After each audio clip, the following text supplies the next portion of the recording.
de respiración, todo tiene un porqué, no crean que eso es porque sí. Las técnicas de respiración lo que hacen es que, digamos que desvían la concentración hacia la respiración, lo que hace que se vuelva rítmica y constante. Al desviar la atención a eso solamente, digamos que los mecanismos que se vean alterados por el nerviosismo o la preocupación a nivel cerebral que ocasionaban todos los síntomas autonómicos relacionados con el estrés y la ansiedad, se desvían hacia la respiración. Y porque los centros, así como el centro vasomotor en nivel del tallo cerebral tiene conexión con el sistema límbico y la corteza, por eso dependiendo de si yo tengo dolor o estoy preocupado, puedo tener alteraciones de la presión arterial. Entonces, los sistemas quimiorreceptores que detectan las concentraciones de dióxido de carbono y oxígeno, se ha visto que también tienen conexiones con el sistema nervioso central y el sistema límbico. Entonces yo desvío la atención hacia mi respiración, la vuelvo más cíclica, más profunda, y a nivel de quimiorreceptores no tengo tanta alteración y ellos tienen también comunicación con el sistema límbico y en teoría debería ayudarme a calmarme un poco. Ese sería más o menos el mecanismo de manera vaga. Pero acostúmbrese que si usted le va a enseñar a una persona a una técnica de respiración, ustedes deberían estar preparados para que la persona le pregunte ¿y eso cómo funciona? Entonces, porque camina, porque respira, porque entonces, ahí está. Todo tiene mecanismo, todo tiene porqué, tiene una naturaleza. Estamos en un mundo coherente. Bueno, ¿leyeron el capítulo?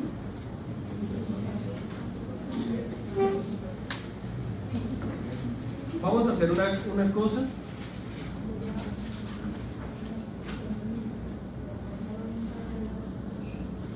Porque hoy me voy un poquito más temprano y quiero que hablemos de lo que es más fundamental. Esto se lo voy a dar, no creo que no se lo pueda dar, pero sí, esto lo pueden ir leyendo. ¿Qué es la molécula del complejo principal de histocompatibilidad?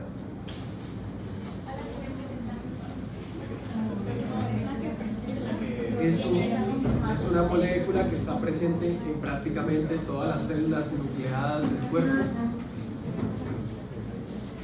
Esta molécula tiene una función presentadora de antígenos. Dependiendo si es tipo 1 o tipo 2, así varía la función. Esta molécula tiene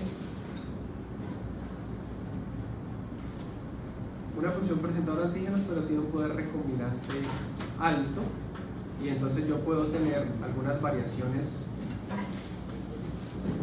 no en mis genes, o sea, tengo unos genes que sufren un proceso de recombinación, y ese proceso de recombinación, hagan de cuenta que básicamente como si yo cogiera las secuencias de ADN y las cambiara de lugar, y eso me da lugar a la misma molécula del complejo principal de histocompatibilidad, pero con una parte receptora que puede variar y puede reconocer ciertos tipos de antígenos. Ese es el mecanismo, uno de los mecanismos básicos de por qué yo puedo presentar alergias. Porque la doctora María Camila y María Claudia, pese a que son gemelas que bisigóticas, homocigóticas, ¿o qué? ¿Homo? Que debería su ADN parecerse mucho la una de la otra.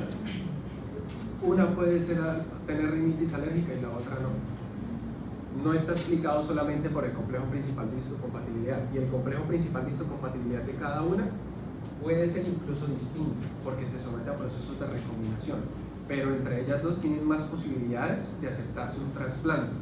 ¿Sí les dijeron eso? Si una quisiera venderle un riñón a la otra se lo puede comprar más fácilmente porque se puede aceptar más fácil, porque sus moléculas del complejo principal de histocompatibilidad probablemente se parecen mucho. Aún así, hay un porcentaje de rechazo.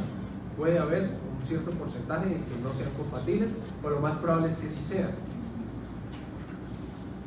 Pero aún así, digamos que ellas tienen las mismas secuencias del complejo principal de histocompatibilidad. La doctora María Camila puede tener rinitis alérgica y la doctora María Claudia no. La exposición al ambiente me determina.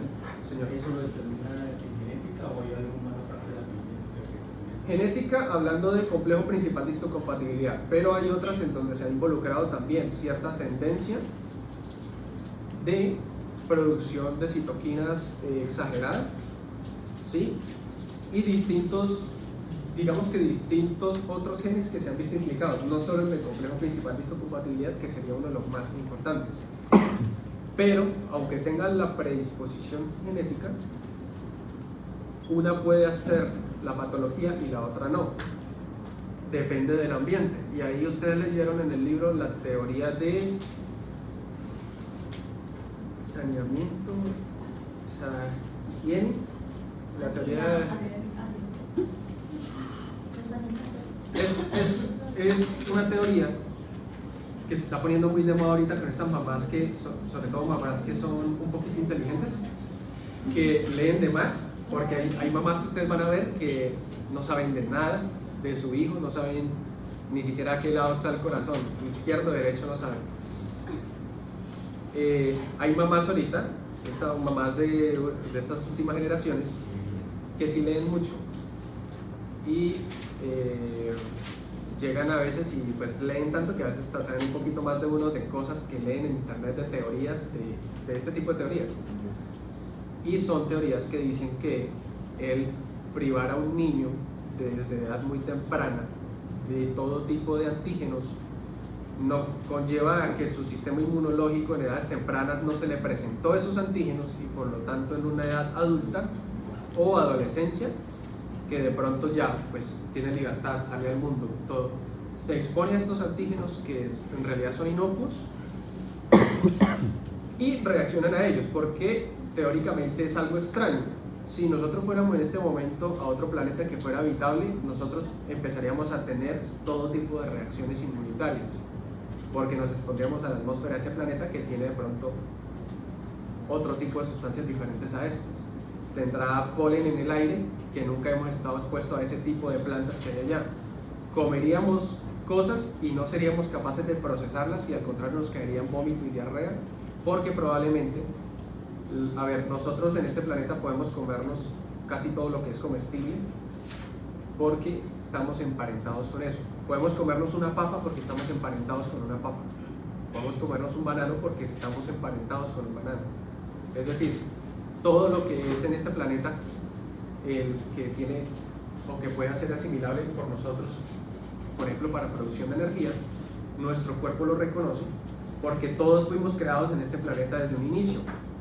Compartimos de alguna u otra manera algún tipo de línea evolutiva, lo que quiere decir que nuestro cuerpo está entrenado para reconocer los carbohidratos de una papa y digerirlos. Pero si fuéramos otro planeta donde las formas de vida son a base de silicio, nuestro cuerpo no tiene enzimas para reconocer esa forma de vida basada en silicio. ¿Listo, doctor? Mira eso, en presencia. Bueno, la otra clase le doy una respuesta. Gracias. Ese quiz va Pero es que yo estaba mirando, porque el otro es prácticamente lo mismo. El otro era el eje ¿era ese? renina, testosterona y... Pues hagamos una cosa, si le va mal en este, yo le hago el otro. Y si me va bien, me lo vale. Sí. Así de generoso. No, porque si le va mal para valérselo por dos, lo jodo. Sí, no, más parcial. No, eso es un quiz. Bueno, está facilita el quiz. Entonces, lo que les quiero decir es que el cuerpo reaccionaría a esa cosa que no reconoce, ¿sí? Y es básicamente lo que sucede en estos estados de alergia. Y lo que se cree de esta teoría de la higiene. Entonces, estas mamás que está todo que, sobre todo primerizas, porque ya el segundo y el tercero ya no les importa casi, y si se tiran a tierno, pero el primero sí. El primogénito siempre es el más cuidado en ese tipo de cosas. Y no dejan que se tire al piso, o si lo tiran al piso le colocan un tapete, o lo tiran en el colchón. Cuando el niño empieza a caminar, pues con zapatos para que no se ensucien los pies, que no toque nada. Si el niño está aprendiendo a caminar y se apoya en una mesa, van y le limpian la mano. No, yo no le doy maní porque yo leí que el maní puede ocasionarle reacciones alérgicas, entonces nunca lo expone al maní. Nunca lo expone a ciertos tipos de alimentos. No lo expuso en edades tempranas a la fresa porque le vio que la fresa podía ocasionarle en el niño deficiencia de no sé qué cosa. Y así, con una u otra cosa, de manera que ese niño cuando llega a la adolescencia, a una edad un poquito, una preadolescencia, adolescencia, incluso edad adulta, prueba cosas que de pronto nunca probó y le ocasionan una reacción alérgica. El niño tiene una predisposición genética, probablemente sí. A veces las mamás son así con él porque dicen, yo no lo expongo a eso porque la tierra seguro le hace estornudar porque a mí el polvo y la tierra me hace estornudar. Es decir, tiene una mamá que es rinítica crónica. Así que probablemente tiene algún tipo de predisposición genética a reaccionar a cosas del ambiente, sea el polvo, el polen, etc. Eso se combina con que nunca dejó exponer al niño a esos antígenos. Todo eso nos lleva a reacciones de hipersensibilidad, sobre todo válidas para esta primera, que es la hipersensibilidad tipo 1. Las hipersensibilidades comparten características, todas ellas en que son reacciones que son lesivas. Son reacciones que en lugar de proteger, teóricamente el cuerpo cree que está protegiendo, pero está ocasionando un daño. Son enfermedades que son más comunes de lo que ustedes creen. Lo que pasa es que tiene un amplio espectro, va desde el que tiene rinitis crónica hasta el que hace un shock anafiláctico. ¿Sí? Son una de las patologías más frecuentes para el que quiera dermatología en dermatología y una de las más cansonas de manejar. Que son, por ejemplo, las dermatitis. ¿Sí? La dermatitis. Dermatitis de difícil manejo, dermatitis de contacto, dermatitis alérgica. La base de ellos está en esto. Entonces son reacciones inmunitarias que son lesivas, que se pueden desencadenar por antígenos que son exógenos o por antígenos que son endógenos. Exógenos, por ejemplo, el polen, la picadura de una abeja, la picadura de un escorpión, un maní que me comí, una fresa. El chocolate no es tan común, pero sí hay gente que es alérgica. Chocolate, sí, al aguacate he visto algunos. Ojo, porque hay gente que dice, yo soy alérgico a la piña, es que se mandan una piña con sal y pimienta y les queman toda la jeta. Y dicen, no, es que soy alérgico, mire cómo me puso. Pues claro, a ver, la piña tiene una enzima que ella la produce y esa enzima es proteolítica, no sé si la sabían, no me acuerdo el nombre de la enzima, pero la piña tiene una enzima que es proteolítica. ¿Sí? Lo que pasa es que nosotros ignoramos las señales de la naturaleza que dicen no se coma esto y nos lo comemos. Pero esa enzima proteolítica en nosotros no tiene mayor cosa, ni con la saliva se inactiva. Pero al tener contacto sobre todo con los labios, pues puede ocasionar ciertas, entre comillas, quemaduras. Eso la tiene la piña.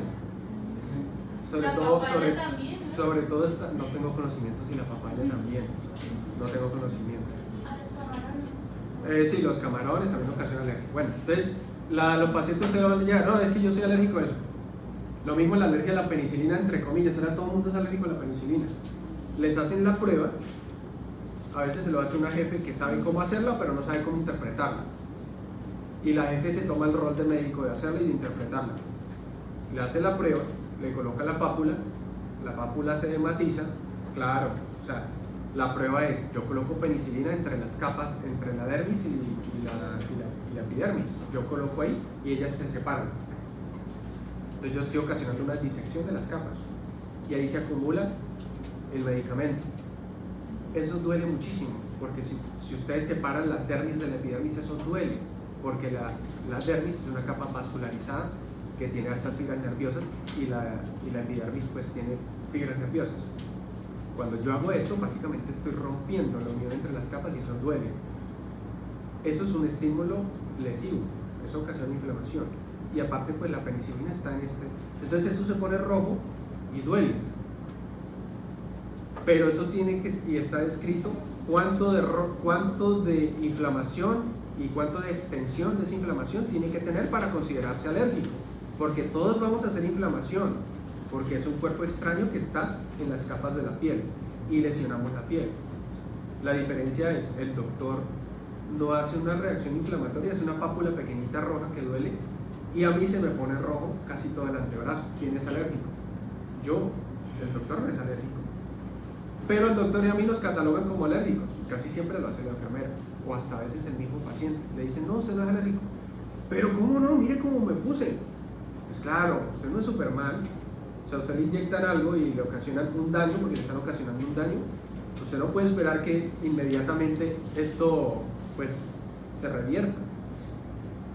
Entonces todos dicen, no, yo soy alérgico. Y pese a que uno manda la prueba de penicilina, a veces se interpreta mal y pues quedan como alérgicos. Yo puedo hacer desensibilización igual de la penicilina. Entonces conlleva eso. Entonces ahorita porque todo el mundo está saliendo alérgico a la penicilina. Sin embargo, si ustedes están en consulta y una persona les dice soy alérgico a la penicilina, ustedes están en el deber de creerle. Ustedes no pueden poner eso en duda. Porque el paciente, si pasa algo, el paciente dijo, yo le dije que yo soy alérgico y usted le colocó un medicamento. Entonces busquen otra opción terapéutica. Busquen otra opción. ¿El acetaminofén? Sí, una vez vi una alergia a acetaminofén, muy extraña, pero sí. La alergia a los AINES sí es más frecuente. No le crean a una persona que dice, no me va a dar naproxeno porque yo soy alérgica a él. Y el ibuprofeno, no, ese sí lo he tomado y dice, a ver, si usted es alérgica a un AINE, es alérgica a los AINES, ¿sí? En el otro semestre de fármacos se van a dar cuenta que a los antibióticos sí es distinto porque los antibióticos dependen si son beta-lactámicos, si son macrólidos, ¿sí? Entonces todos los que son derivados de la penicilina son beta-lactámicos, entonces muy probablemente si es alérgico, verdaderamente alérgico a la penicilina. Son también alérgicos a derivados que son muy parecidos a la penicilina, que son como beta-lactámicos. Ejemplo, la ampicilina. ¿Sí? Incluso algunos llegan a hacer alergia a la cefalexina, que es una cefalosporina de primera generación. Entonces, ahí eso va variando. Están involucrados una predisposición genética, entre ellos no son los únicos los genes HLA, que ya pues ustedes los han visto y lo conocen. Y los mecanismos que median esta hipersensibilidad son los mismos mecanismos que se activan cuando yo tengo, por ejemplo, una infección. Son los mismos mecanismos, pero se van a activar de manera errónea.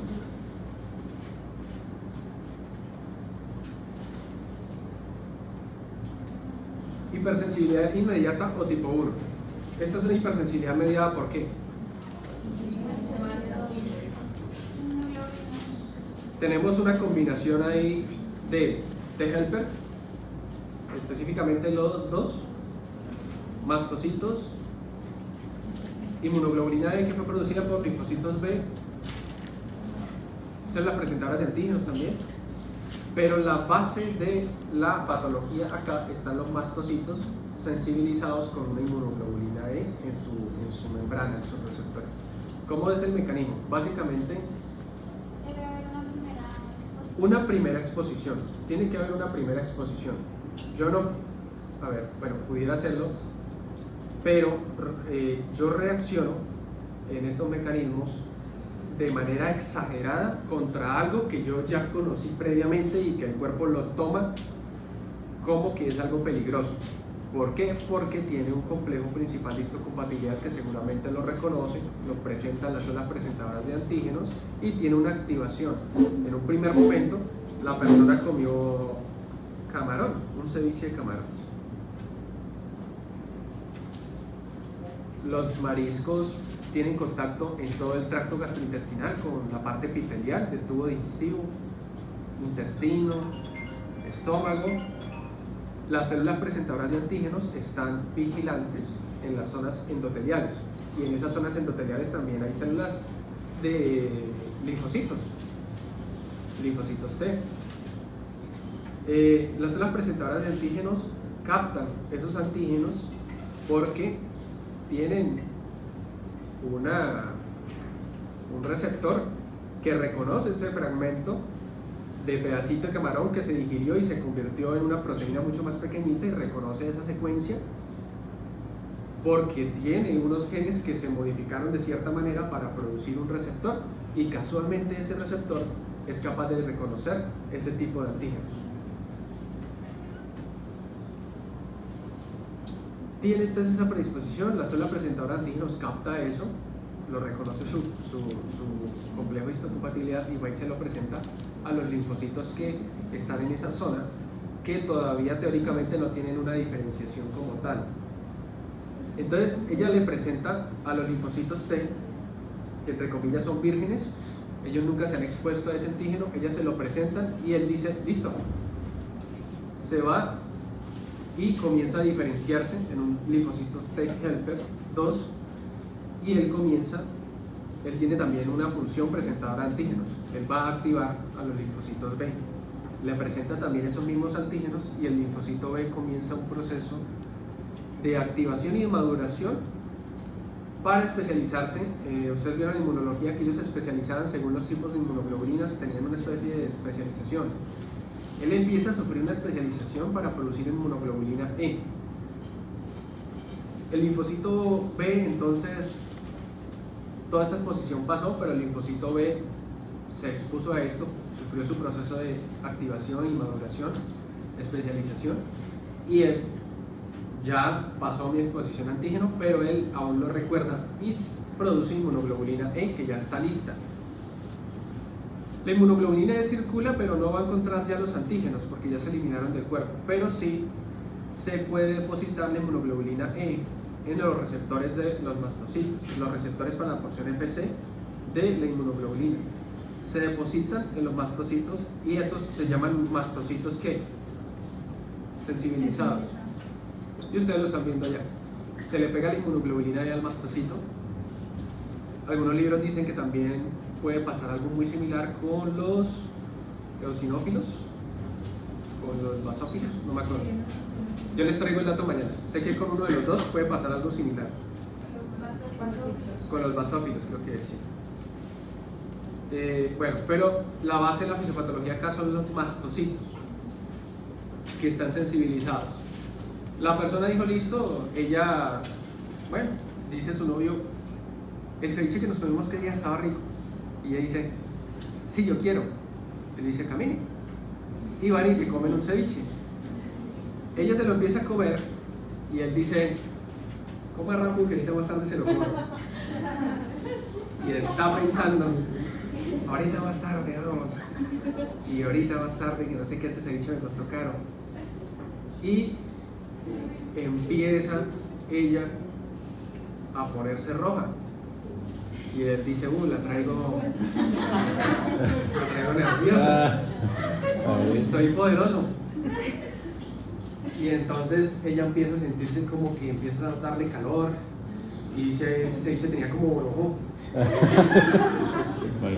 Se siente así, se siente rara. Y empieza, se man que le echó a eso. Y empiezan los labios a ponerse grandes. Empieza a sentir que está como salivando mucho, empieza a sentir que siente la respiración pesada, empieza a sentir que le está cayendo mal, le está como doliendo el estómago, empieza a sentir que quiere como ir al baño y pues esa noche se dañó, ahí ya no va a pasar nada. Entonces ahí empieza ella a tener una reacción de hipersensibilidad y todos los síntomas nos explican esto. Ella tiene contacto y esto puede suceder en cuestión, es inmediato, eso sucede en cuestión de minutos de exposición a ese antígeno. Nuevamente se expone el antígeno, pero ya hay una inmunoglobulina E muy específica para ese antígeno específico, valga la redundancia, y el antígeno es unido a esa inmunoglobulina, eso ocasiona una activación del receptor del mastocito. Y el mastocito empieza a desencadenar y a mediar, a ser el centro de una reacción inflamatoria, realmente. Entonces él empieza, se activa y empieza a liberar los gránulos que él tiene aquí, que son gránulos de histamina. Esos gránulos de histamina, pues la histamina es una amina vasoactiva, es como una prima de la serotonina. pero está más involucrada en mecanismos inmunológicos. La serotonina más en la parte del sistema nervioso de transmisión de señal. Entonces, la histamina libera también proteasas, claro. Hay activación del mastocito liberando, activando la parte de la fosfolipasa, ácido araquidónico, producción de prostaglandinas, como si fuera una reacción inflamatoria. Hay activación plaquetaria, pudiera haber incluso cierta liberación de tromboxano también. Y entonces esta histamina, esta prostaglandina ocasiona una vasodilatación, ¿sí? Vasodilatación. Como ella ingirió esto, el antígeno está siendo reconocido a nivel sistémico, ¿sí?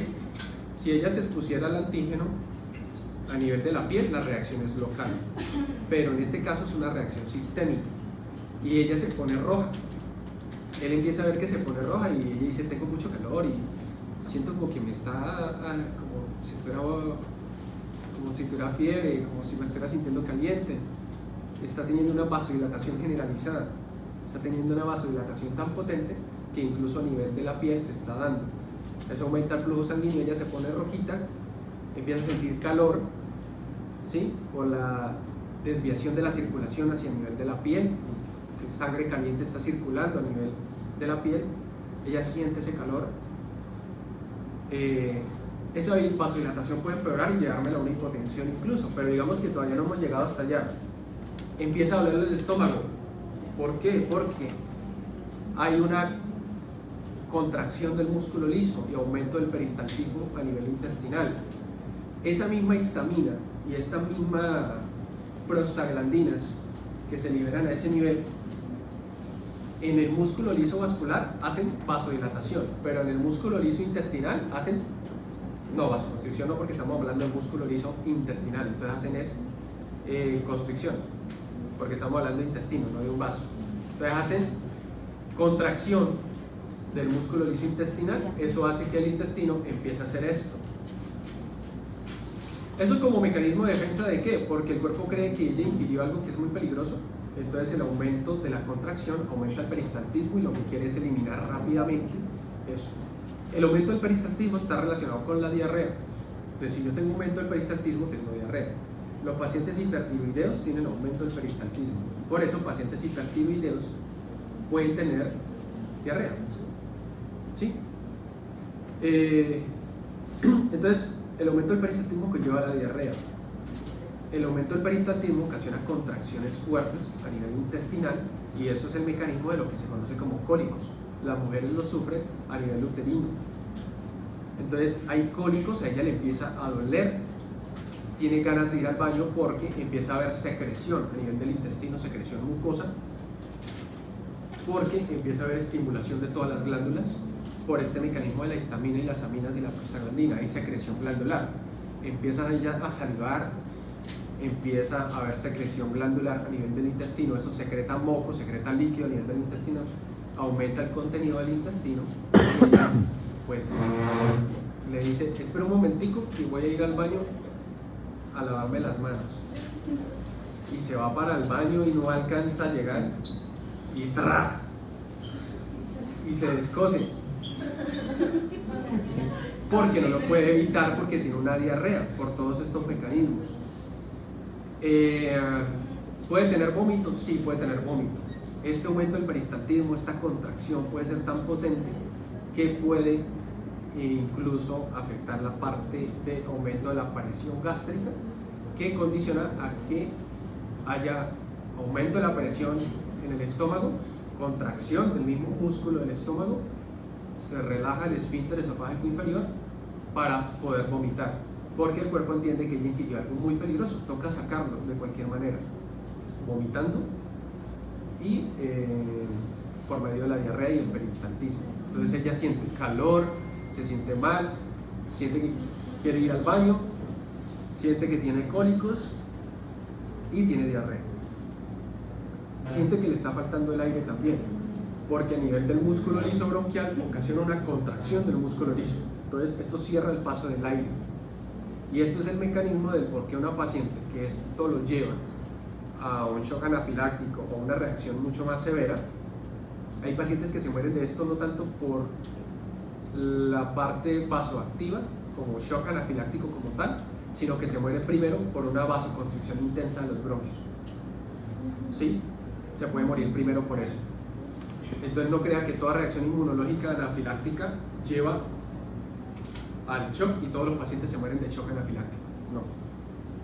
Puede ser tan severa, y ustedes lo ven en algunas películas, sobre todo en Estados Unidos, que los niños cargan su ampolleta de adrenalina y la mamá le dicen, le doy para recreo esto y esto, no vaya a comer maní, no vaya a comer tal cosa, y ellos tienen un listado de cositas que saben que pueden y no pueden comer. Y entonces, y en dado caso que llegaran a exponerse, ellos se colocan su dosis de adrenalina y ya los enseñan y todo, y ella viene dosificada. La adrenalina estaría anteponiéndose a estos efectos porque la adrenalina en su efecto adrenérgico produce broncodilatación. ¿Por qué la adrenalina produce broncodilatación? ¿Cuál es la virtud de que la adrenalina produzca broncodilatación? ¿Por qué es así en la naturaleza? Los veo más lentos que ayer estaban más mosca. De mañana. ¿Por qué la adrenalina, y no me hagan ponerles eso en un parcial, por qué la adrenalina ocasiona broncodilatación? ¿Cuál es la virtud de eso? ¿Por qué a la naturaleza le interesa que la estimulación adrenérgica produzca broncodilatación? Profe, ¿tiene que ver con el mecanismo de escape y huida Sí, tiene que ver. para que entre más aire? Porque si se supone que yo tengo aumento de mis niveles de adrenalina, tengo una condición que me representa activación del sistema nervioso simpático que se activa en respuesta de riesgo de muerte, riesgo de lucha o huida. Si yo me estoy preparando para pelear con alguien, yo ya me mentalizo de que eso va a pasar, de que va a suceder, y mi cuerpo se prepara inconscientemente para ello, desvía, y esa era una de las respuestas que el doctor hubiera podido colocar acá. Yo le pregunté, mencioné 2 mecanismos por los cuales la activación del sistema nervioso simpático disminuye el filtrado glomerular. ¿Cuáles creen ustedes que es la respuesta para eso? La recirculación sanguínea. A los de fisiología yo ya les estoy preguntando así para que entren bien moscas para fisiopata. La desviación de la circulación sanguínea. En la activación del sistema nervioso simpático, yo tengo una desviación de la circulación sanguínea hacia órganos como pulmón, corazón y músculos esqueléticos para prepararme para pelear o para correr. Entonces, esa desviación del flujo le quita flujo sanguíneo renal, que puede ser bastante importante, y eso reducir el filtrado glomerular. Y la otra es porque el estímulo simpático ocasiona vasoconstricción y puede causar vasoconstricción importante de la arteriola aferente, que me disminuye el flujo sanguíneo renal. ¿Quién sabe si lo coloco? No creo que. Póngalo. Entonces, eso, lo que dice la doctora es eso. Entonces, todo eso me lleva a que la activación del simpático me lleva a una respuesta de lucha, tengo derivación del flujo sanguíneo y aparte tengo una broncodilatación porque derivo el flujo sanguíneo a mis músculos, a mi corazón a que trabaje más y bombee más sangre, pero necesito más oxígeno, entonces yo dilato, sí, todas mis vías respiratorias para que entre mayor cantidad de oxígeno. Entonces por eso la adrenalina en la naturaleza produce una broncodilatación. ¿Sí queda claro o no? O sea, la adrenalina en todo el sistema es broncodilatación. Bueno, dilatación. Broncodilatación. Porque actúa sobre... Pero también, o sea, de los vasos también. Ahí sí les comento, yo les comentaría más adelante porque es que me tocaría devolverme para fisiología, en donde fisiología del sistema nervioso autónomo ustedes pueden tener estímulo adrenérgico alfa o beta, y dependiendo de cuál sea puedo tener vasoconstricción o vasodilatación. Porque Dependiendo del tejido, qué receptores predominen más, alfa o beta. la adrenalina es beta 2. La adrenalina es un... No, la adrenalina es un... No, es un alfa adrenérgico. Creo que es estimulación de los alfa. Y me parece que la NOR es de los beta. No me acuerdo bien, pero sí va por ahí. Los adrenérgicos beta 2. es al revés, no me acuerdo bien. Entonces, pero lo que sí les puedo decir, en estos días lo repaso y les traigo repaso de eso. Se los incluyo en el de corazón se los puedo incluir, para que no les quede como tan alejado el tema. Lo que sí les puedo decir es que un estímulo adrenérgico varía dependiendo del receptor que yo esté estimulando, sea beta o sea alfa, ¿sí? Entonces depende. En este caso, la estimulación adrenérgica lo que normalmente ocasiona a nivel del músculo liso bronquial es dilatación, relajación del músculo liso bronquial. Ella no está teniendo eso, ella está teniendo lo contrario, que es una broncoconstricción por la acción de la histamina y esos sistemas inmunomediados, y entonces, sobre todo la histamina, y ella tiene dificultad respiratoria. Todo eso me lleva a que ella está haciendo y esa sería la expresión de una reacción de hipersensibilidad de tipo inmediato. Hay una que queda posterior a esto, que es unas horas después, que está en esta guía, en esta gráfica que se explica ahí a la derecha, que hay una exposición al alergeno, hay un pico que ustedes están viendo ahí, ese pico es un pico de respuesta, y luego baja un poquito y luego hay otro más pequeño que es más prolongado en cuestión de horas, que ya representa el reclutamiento leucocítico que se da después de que yo liberé toda esa tormenta de histamina y de citoquinas. Como eso es un mecanismo inflamatorio, el mastocito ocasionó todo ese desastre, pero a la vez él produce interleuquina 1, factor de necrosis tumoral, factores de reclutamiento. Cuando ya va disminuyendo los niveles de histamina, el daño ya está hecho, ya hubo un aumento de la permeabilidad endotelial y ya empezó el proceso de migración leucocitaria, y ellos llegan pasados unas horas y pueden persistir unos síntomas que son menos intensos que la exposición en las primeras horas del alergeno. Este es el mecanismo de, por ejemplo, que se da en la rinitis crónica, la rinitis alérgica. Las personas que son riníticas, su mecanismo es por eso, por liberación de histamina. Hay un problema, y es que los alérgicos, yo, por ejemplo, en mi caso, rinitis alérgica,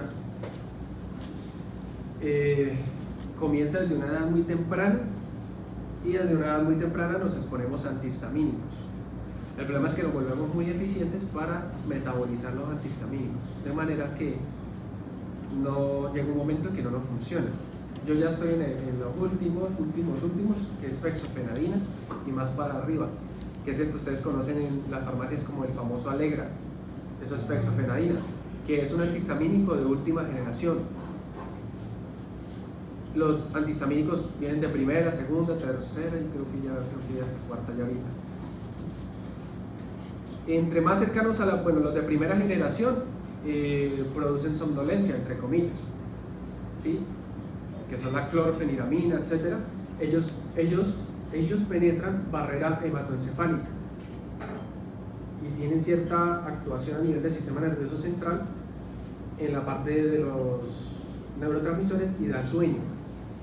Pero los de última generación, como la fexofenadina, ellos no atraviesan barrera hematoencefálica. Entonces se tiene los beneficios de bloquear la histamina, disminuir un poco esta reacción alérgica sin tener sueño.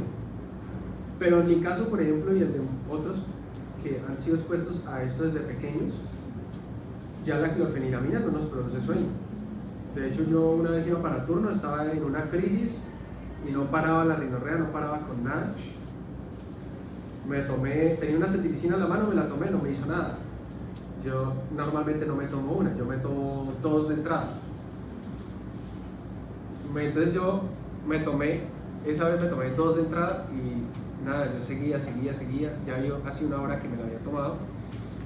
Se me han acabado los antihistamínicos y lo único que encontré fue hidroxicina, que también es un antihistamínico de primera, creo que es de primera o de segunda. Lo que sí les puedo decir es que ya pasa barrera hematoencefálica, pero pues yo no, normal. Entonces yo dije, la hidroxicina viene de 25 y de 50 miligramos, entonces yo me tomé, y la cetiricina normalmente viene de 10. Yo me tomé 20 miligramos de cetiricina y me tomé 50 miligramos de hidroxicina. O sea, me tomé 2 tabletas de hidroxicina porque la reacción era muy intensa y yo en ese entonces hacía turno en respiratorios y yo no quería ir a trabajar en respiratorios teniendo rinorrea, porque los pacientes joden mucho. Entonces empiezan, no, pero tú estás enfermo y atendiéndome, y yo no quería pelear ese día con nadie porque yo no me aguanto nada. Entonces me tomé y yo dije, todo bien, vamos, hoy va a ser un buen día. Yo estoy entrando en la portería, y yo voy entrando y es como hubiera entrado una burbuja. O sea, yo pasé el portón y me empecé a sentir raro. Empiezo como a sentirme como un poquito bradisíquico. Llego y saludo al jefe, el jefe me saluda, yo lo voy a saludar y siento que la lengua me pesa. Entonces yo dije, uy, algo no va bien. Entonces yo dije, fue la hidroxicina, me pasé de maracas con la hidroxicina. Claro, 50 miligramos de hidroxicina y 20 miligramos de cetiricina es bastante antihistamínico. Y los dos penetran barrera hematoencefálica. Pero pues como siempre, siempre los he metabolizado muy rápido, pues no pensé. Entonces empiezo con sueño, no me sé, o sea, estaba del psíquico, el paciente, yo me demoraba 15 minutos con paciente, me empiezo a demorar 20, 25 y yo dije, no, esta vaina. Entonces empecé a tomar, me tomé 1 litro de agua rápido para excretarlo, y llegó el momento en que yo le dije a la jefe, cúrame y me voy a acostar 30 minutos en la camilla, porque ya estaba tan psíquico, me pesaba la lengua para hablarle al paciente, casi no se me entendía. Eso más el N95 no se entiende. Y me dio bastante sueño, me tocó recostarme como unos 30 minutos y me paré ya fresco. Pero eso fue efecto de esos antihistamínicos. Los pacientes que generalmente usted en la consulta lo va a encontrar y usted va a decir, pero ¿cómo exagera? Pero el paciente le va a decir, no me hace, cetiricina no me hace, clorfeniramina no me hace, loratadina no me hace. Es porque probablemente lleva mucho tiempo siendo alérgico y usted le da la cetiricina, se metaboliza, bloquea la histamina, más específicamente realmente los receptores de histamina, no la histamina en sí, bloquea los receptores de histamina, y eso lleva a que pues se bloquean los efectos de la histamina a nivel sistémico o a nivel local, sobre todo por ejemplo en la rinitis. Pero el paciente lo metaboliza muy rápido, entonces el medicamento no alcanza a estar un tiempo adecuado suficiente bloqueando y se termina excretando. Entonces a uno le toca pasar ya los de última generación, que de pronto duran un poquito más, y en mi caso, que ya no me funciona, yo lo que utilizo es manejo tópico con corticoide intranasal. Todos los días antes de dormir me toca aplicarme puff de corticoide intranasal. El corticoide, ustedes saben que elimina desde bien arriba toda la vía inmunológica. Entonces, a nivel inmunológico, en mi mucosa nasal los tiene completamente inhibidos para que reaccionen contra los alergenos.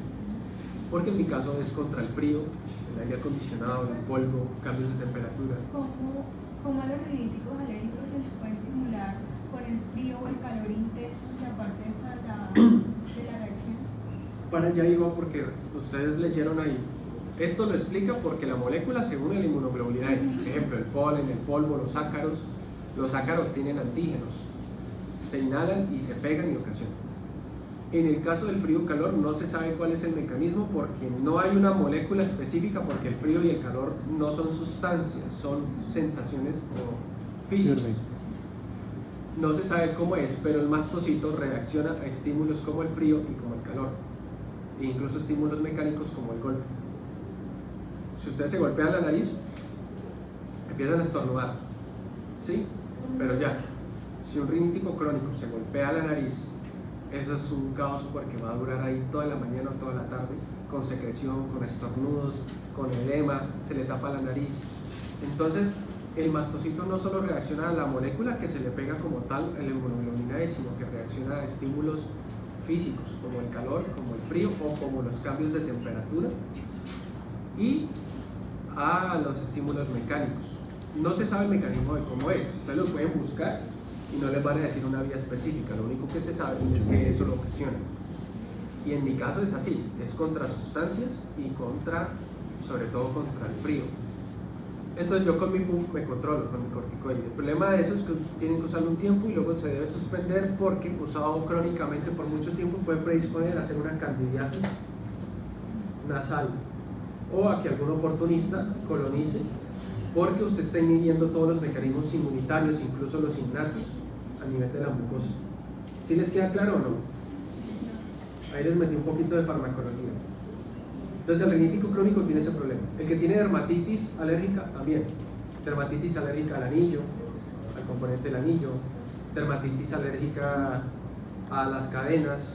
Sobre todo las mujeres sufren mucho de eso si la cadena es de fantasía, que tiene que ser de oro. Yo,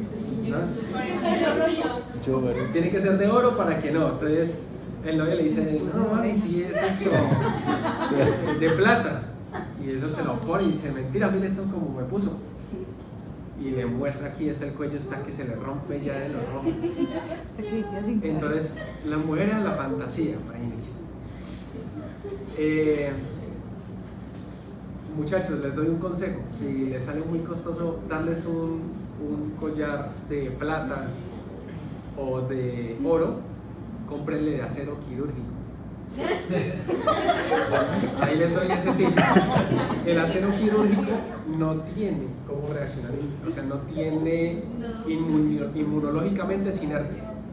No hay epítopos ahí que pueda reconocer y que ella pueda decir, no, mire cómo reaccioné, porque el acero quirúrgico es inoxidable. El acero quirúrgico es inoxidable, es el acero que tienen los instrumentos de cirugía. Y usted ve que eso dura ahí con sangre y los lavan y están brillantes. Pero sí venden eso. ¿Cómo? Sí venden eso. Sí, claro, mire, ahí.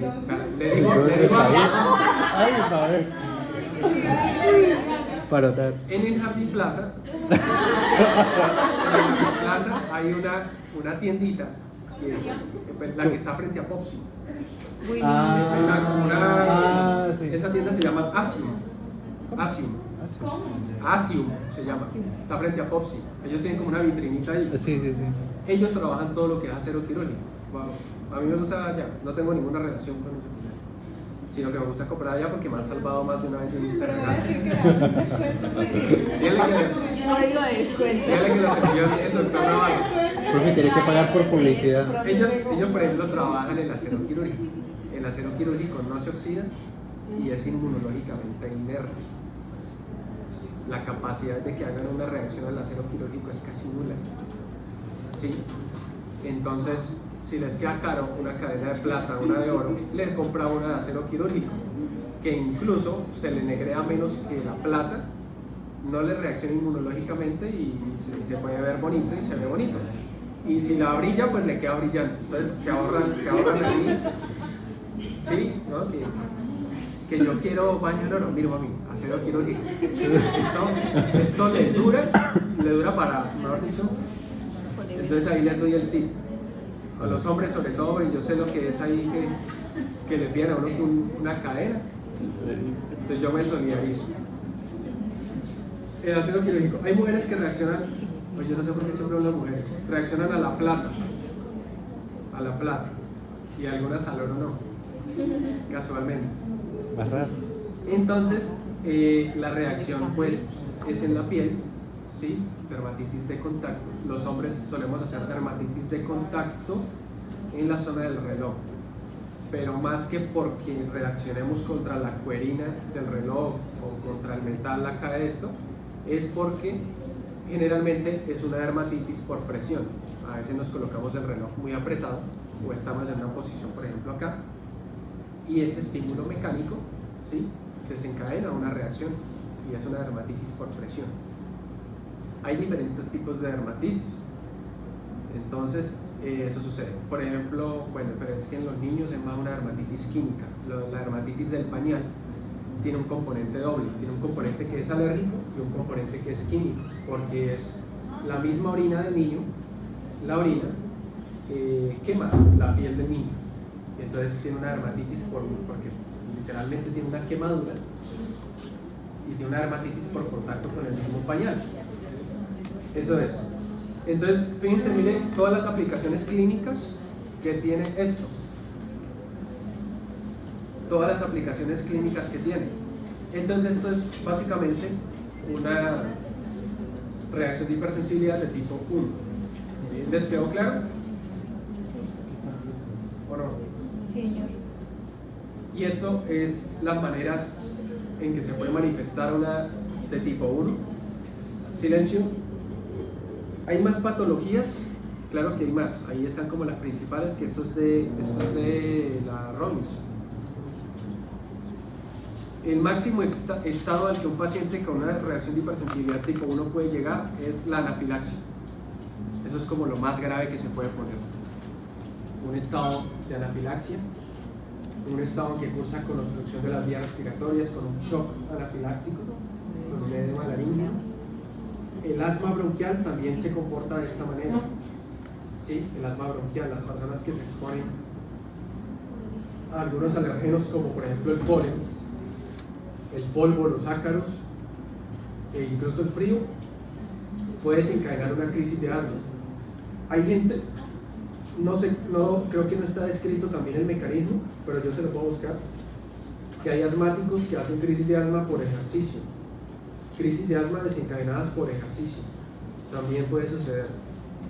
Toca buscar bien eso, si es por algún componente producido a nivel del ejercicio o qué, pero hay personas que hacen asma bronquial secundario a hacer ejercicio. La rinitis alérgica, sí, la famosa fiebre del heno. Ahí dice sinusitis, pero ojo, porque yo puedo tener sinusitis de origen infeccioso, ¿sí? Entonces depende. Y las reacciones alérgicas alimentarias. Pilas, porque yo puedo tener una clínica de alergia, como si fuera alergia alimentaria, pero puede ser una verdadera intoxicación porque la comida está mal y se presenta muy parecido. Por ejemplo, en la intoxicación alimentaria sobre todo eso sucede en las bodas o los 15 años que hacen arroz con pollo. ¿Se han escuchado el arroz con pollo? El estafilococo, creo que el estafilococo aureus, creo que es. Les estoy hablando de lo que me acuerdo de patología infecciosa. El estafilococo aureus le gusta mucho la comida, sobre todo lo que es pollo, se descompone muy rápido. Se suele posar el estafilococo aureus, después le confirmo si es el aureus, pero estoy como 90% seguro que sí. Él produce una toxina. Cuando yo como, esta toxina es tóxica, sobre todo a nivel intestinal, y esta toxina se comporta, pues de esta manera el paciente tiene diarrea, tiene cólicos, tiene vómito, tiene aumento de la secreción, ¿sí? Entonces, a veces en la clínica es difícil de distinguir si fue una intoxicación alimentaria, por ejemplo, por un microorganismo, o una alergia alimentaria. La diferenciación sería ver los antecedentes del paciente, llenarme de razones. Por ejemplo, si es una persona que me dice, no, pues sí, es que antes a mí me han caído mal los mariscos, el maní y todo, y yo fui a este cumpleaños y me comí esta torta y yo le sentí que tenía como trocitos de maní, pero él no la hace como con los síntomas respiratorios y todo lo demás, sino que la hace más gastrointestinalmente. Los pacientes se comportan de manera distinta. No todos de pronto los que sean alérgicos al maní van a hacer edema laríngeo y todo lo demás, sino pueden hacer predominantemente unos síntomas gastrointestinales. Entonces, eso. Y si ya, por ejemplo, no, que yo fui un cumpleaños y todos, ¿ustedes cómo distinguirían un paciente que tiene una alergia alimentaria de una intoxicación alimentaria? ¿Cómo harían ustedes para distinguirlo? Exactamente, la cantidad de pacientes. Es la manera más inteligente y práctica para hacerlo.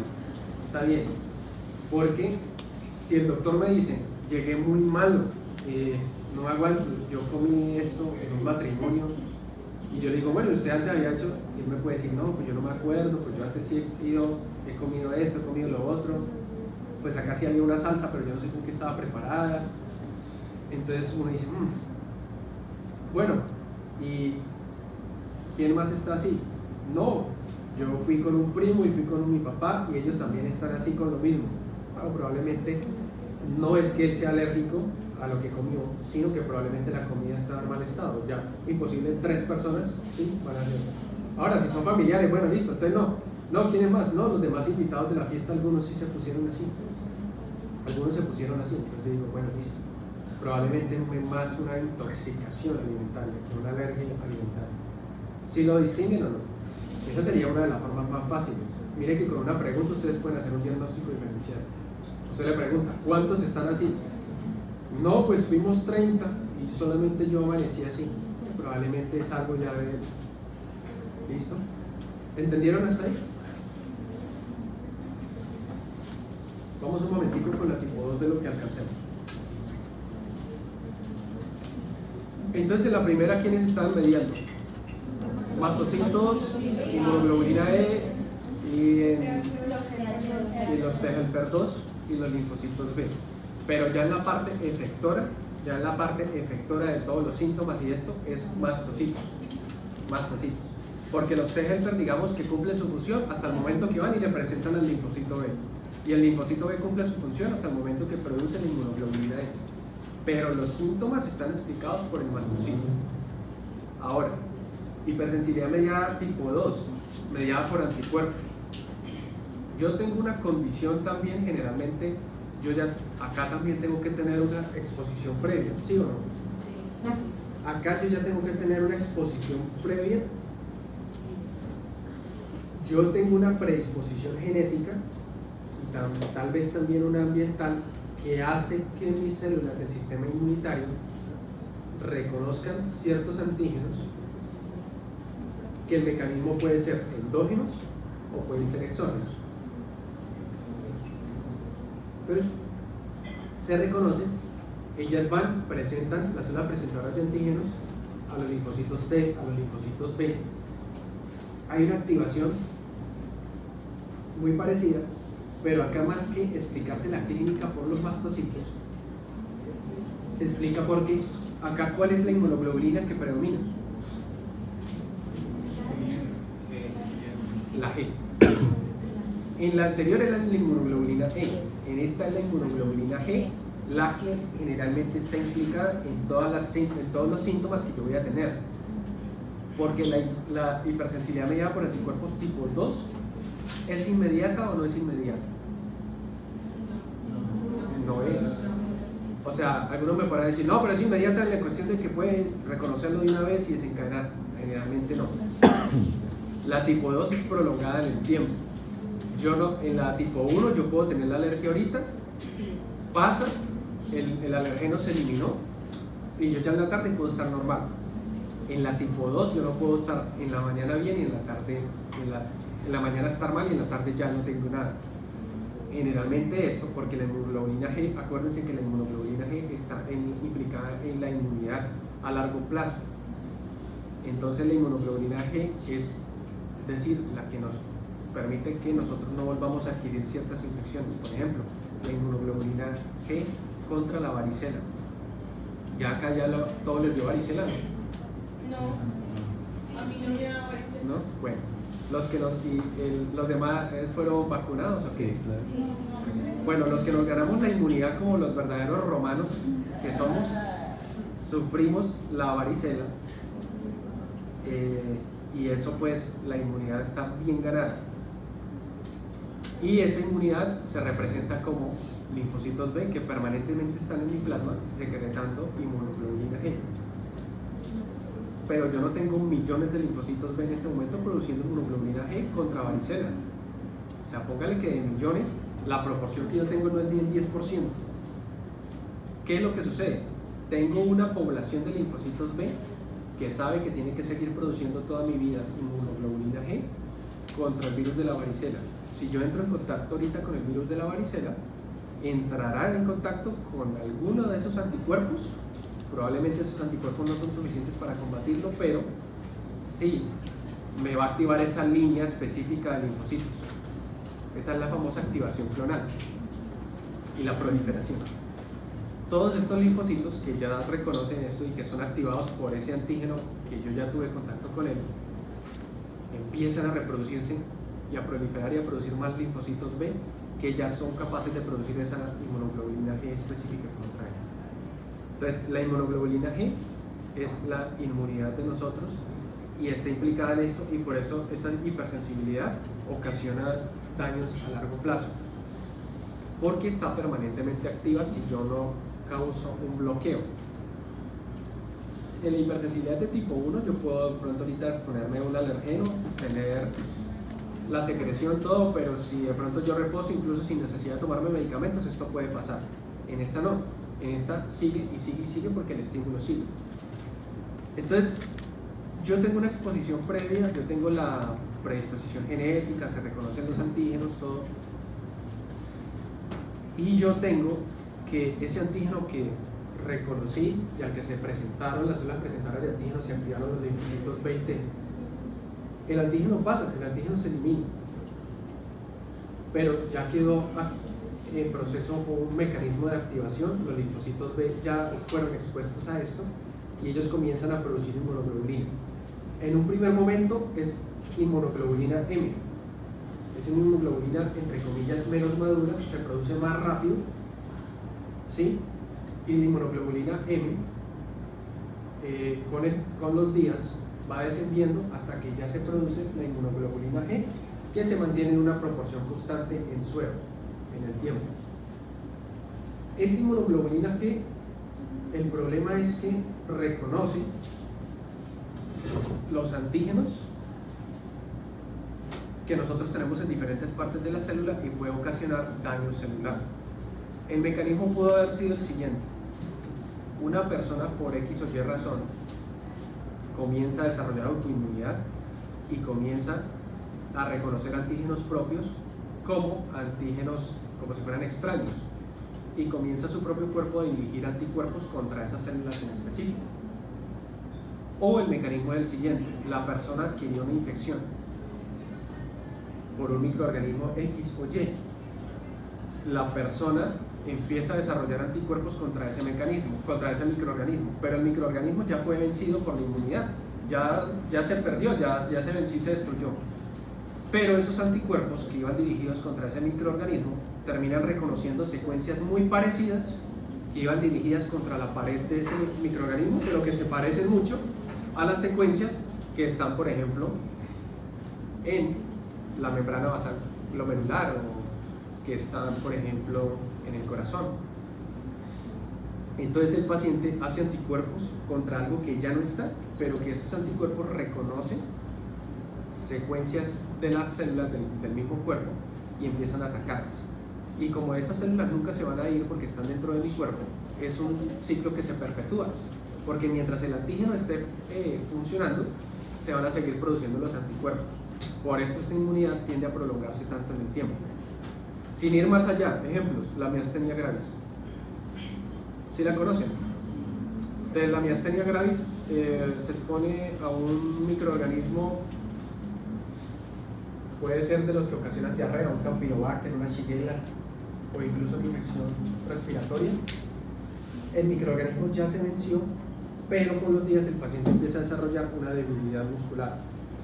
Es porque los linfocitos comenzaron a producir inmunoglobulina G contra antígenos específicos, digamos, de Campylobacter, pero Campylobacter ya no está. Entonces terminan pegándose, un ejemplo, para este ejemplo, en el receptor de acetilcolina de la placa neuromuscular. Ellos se pegan y dicen: esto se parece, tiene una secuencia de aminoácidos muy parecida, y se pegan. Y empiezan a interferir con las funciones del receptor de acetilcolina. El mecanismo puede ser que interfiera con la función normal o que ocasione una verdadera inflamación y destrucción celular.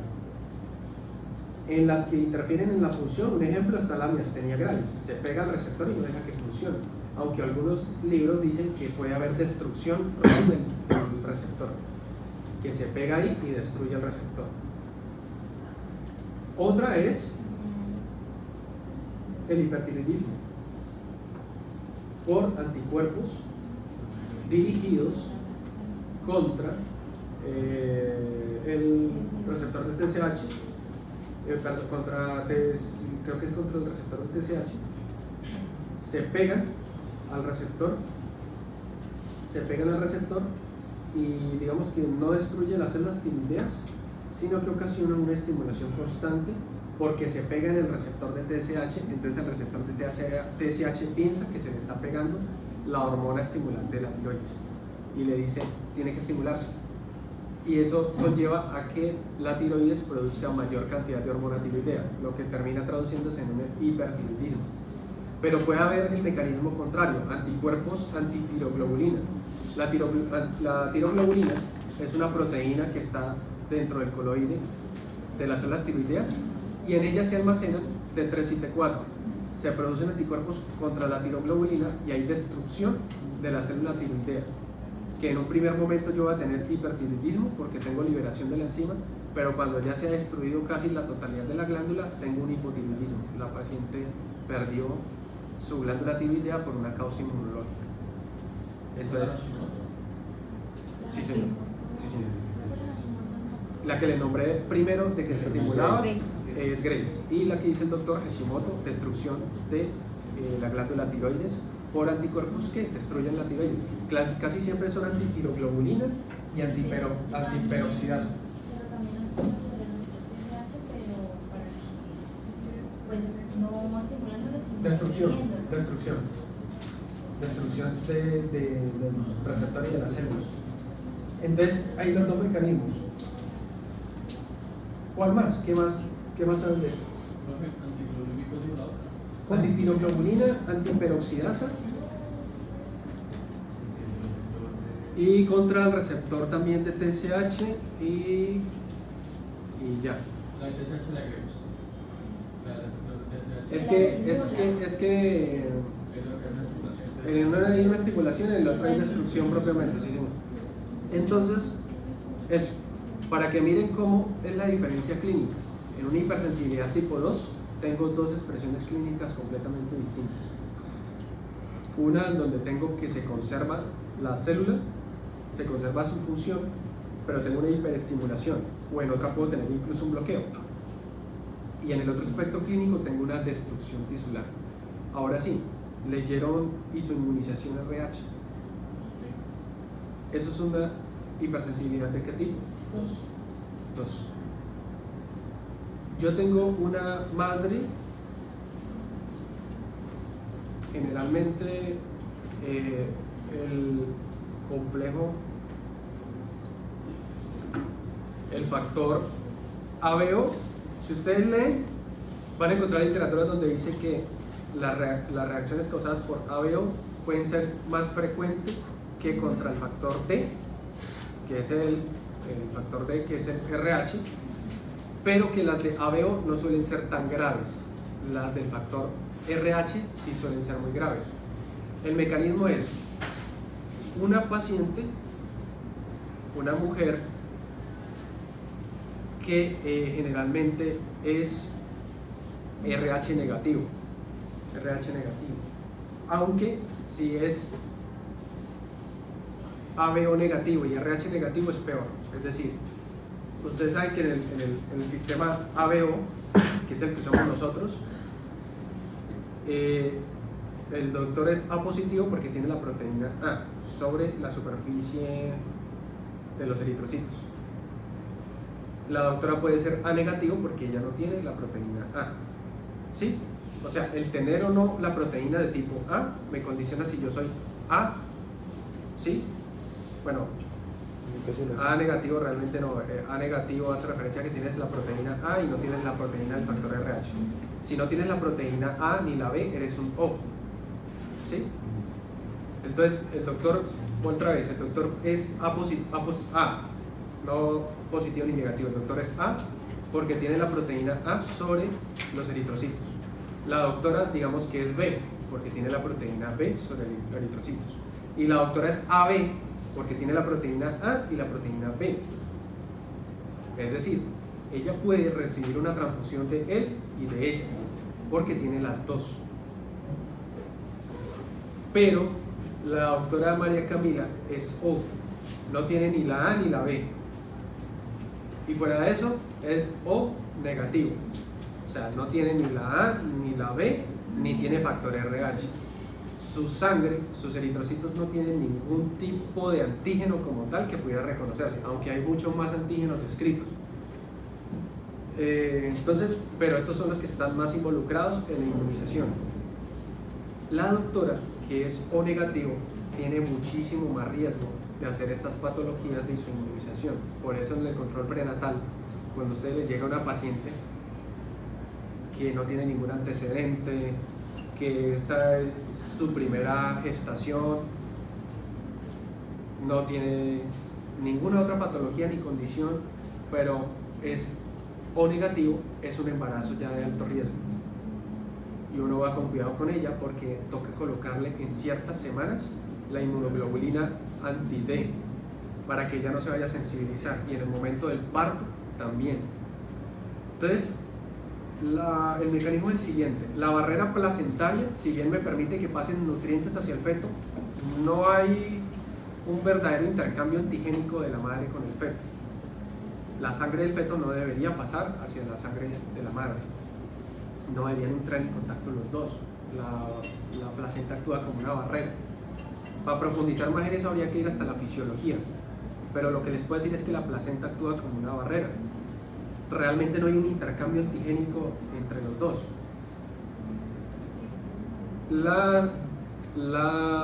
A la señora le gustó un muchacho que es A positivo. Ay, yo quiero que él sea. Entonces, no, yo quiero que sea él. A positivo, el bebé solamente tiene dos posibilidades: o tiene el antígeno A del padre o no lo tiene. ¿Sí? El bebé no puede salir B. Si el bebé es B, ahí hay cacho. Y lo van a ver en consulta. La van a preguntar, a mí me lo preguntó: doctor, tan raro mi hijo, yo soy A y la mamá es O y él salió B, tan raro, ¿no? Sí. Ya tenía 12 años el muchacho, ya 12 años manteniendo esa vaina. Yo ya que eso más hijo de él que otra cosa. Sí, ya yo no lo puedo privar de eso de ser padre. ¿Qué le dijo? No, yo le dije, bueno, cosas de la vida, padre, ¿no? ¿Qué le dice? Yo le dije, cosas de la vida. El señor, sí, eso de que pronto los abuelos eran. ¿Sí? Cuente con eso. Si eso lo hace dormir tranquilo en la noche, yo le digo lo que necesita. Profe, pero si habría posibilidad, en caso de que el man fuera AB y la mujer sea OA o B. Sí, ahí sí. Si él tiene AB, sí, pero si es que él era A solamente. Claro que en Colombia tenemos muchos errores en la hemoclasificación. Eso pasa sobre todo en fuerzas militares. Ellos se dan cuenta mucho porque están muy expuestos a traumas por armas de fuego y eso. Y más de una vez, yo no sé si ustedes sepan, pero yo trabajaba con un grupo operativo que recogíamos heridos de guerra. Y entonces recogíamos baleados, traumas por mina antipersona. Bueno, nos íbamos hasta el monte y los recogíamos. Y pasaba mucho eso de que ellos ya prefieren fuera de... Bueno, igual ellos cuando están en fuerzas militares, a ellos les hacen una nueva hemoclasificación para cerciorarse. Y muchos de ellos tienen plaquitas acá donde dice el tipo de sangre, o plaquitas acá, o algunos lo tienen tatuado para saber. Pero sí pasaba mucho antes que ellos expuestos a esos traumas lo hemotransfundían y no era el tipo de sangre. Entonces, puede ser que estuviera mal clasificado, o definitivamente sí ya, ¿no? El papá sí puede ser que sea A y la mamá es O y el señor que vende la leche es B, y ahí está. Sí, el señor de la tienda. Entonces, a lo que voy entonces, la señora que es O y que es O negativo, se casa con un señor y se quiere mucho con él, y el señor es A positivo. El bebé solamente tiene o ser A o ser o sea, tiene el antígeno A o no lo tiene. Ahora tiene dos opciones: tiene el antígeno RH positivo o no lo tiene. El niño pues dice, no, yo quiero ser positivo, yo quiero ser A positivo. Entonces ya hay dos factores que pueden inducir inmunidad. Uno, el niño tiene una proteína A que la madre no la tiene, y tiene un factor RH positivo que la madre no lo tiene.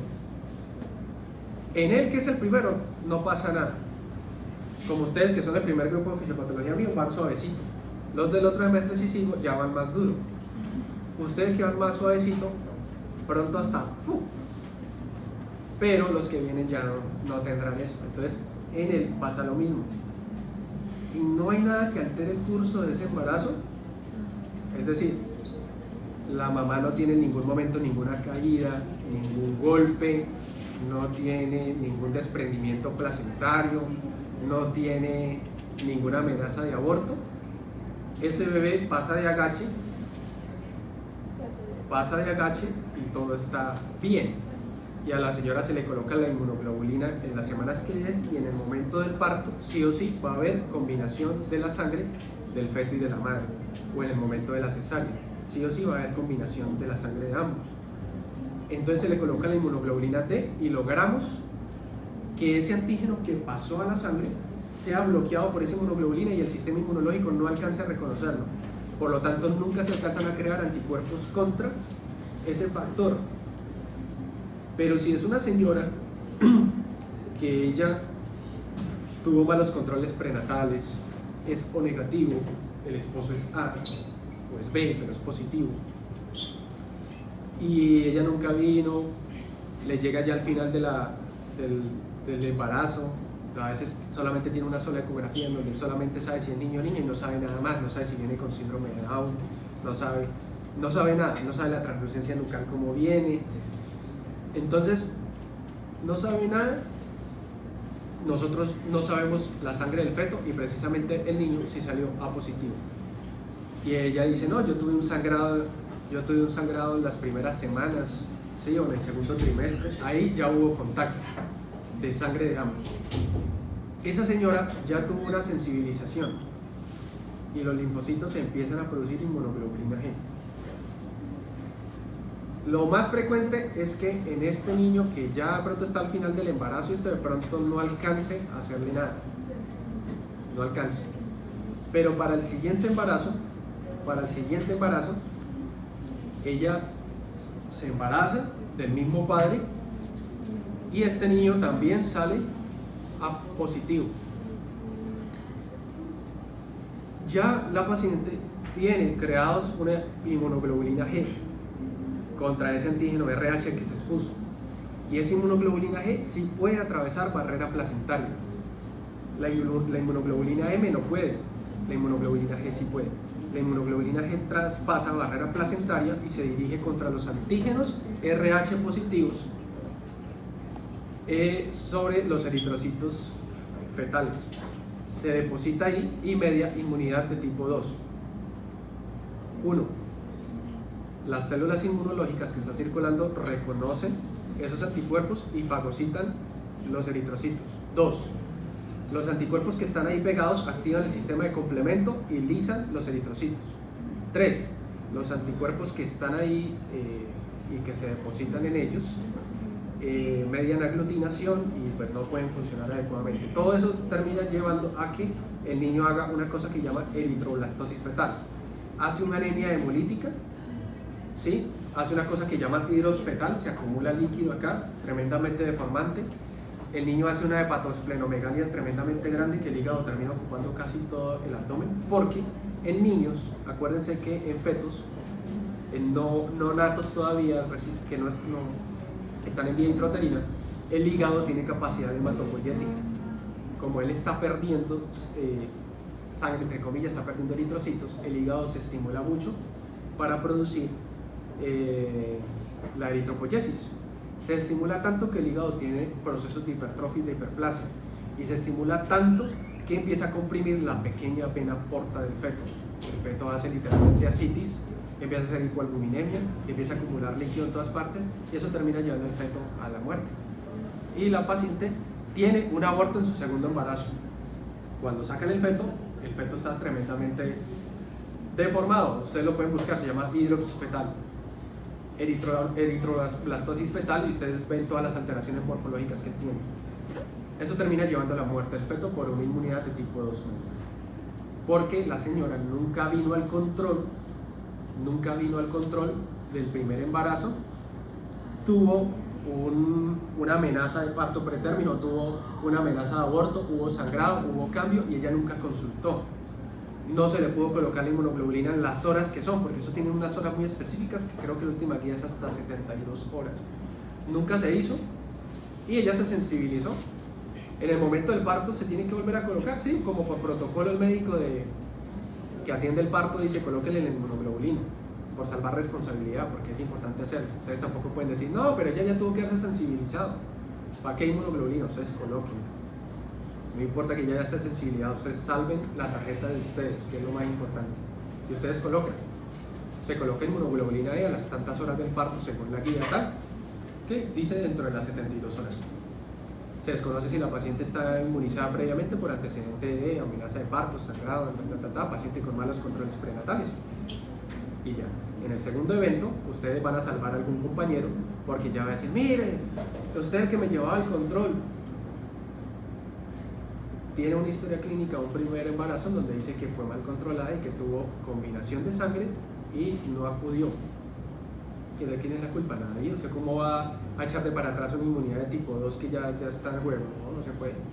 Entonces, esa es la inmunidad de tipo 2 que explica la isoinmunización factor RH. Lo van a necesitar bastante en Gineco. Lo van a necesitar bastante. ¿Listo?